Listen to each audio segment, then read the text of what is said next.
Hello, আয় হন আমার অ্যাকাউন্টে 500 কোটি টাকা ঢালা হুনি। হ্যাঁ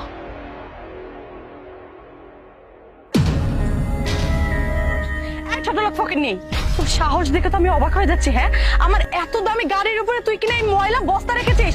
শোন, ভালো ভালো বলছি, তাড়াতাড়ি বস্তা নামা। এই সেমরি, তুই কি আমারও কইতেছিস এই কথা যে আমি গরিব ফকিরনি? হ্যাঁ, আর তুই তুই কি? হ্যাঁ, আর তোর এই গাড়িতে যে বস্তাটা রাখছে এতে কি তোর গাড়ি ক্ষয়ে যেতেছে? কি এমন দাম এই গাড়ির? হ্যাঁ, এই গাড়ির দাম কত? আমি তোকে বলতে যাবো কেন এই গাড়ির দাম কত? আর এই গাড়ির দাম শুনে না তোর পায়ের তলের মাটি সরে যাবে, বুঝতে পেরেছিস?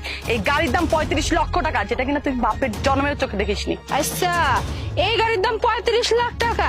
আচ্ছা আমি একটু চাইয়া দেখি কত 35 লাখ টাকা দামের গাড়ি। এমন ভাব দেখাইতেছিস মনে হয় যেন ফেরারি লই আইছিস। ওরে বাবা, এটা একটা কালা প্লাস্টিক লয়ে ঘুরোস, আবার কইতেছিস যে এটা 35 লাখ টাকার গাড়ি। এই 35 লাখ টাকা দামের গাড়ি এইটা হয়? আর তুই যে আমার এমন করে কথা কইতেছিস, তুই কি জানোস আমার সম্পর্কে? হ্যাঁ, আমার কি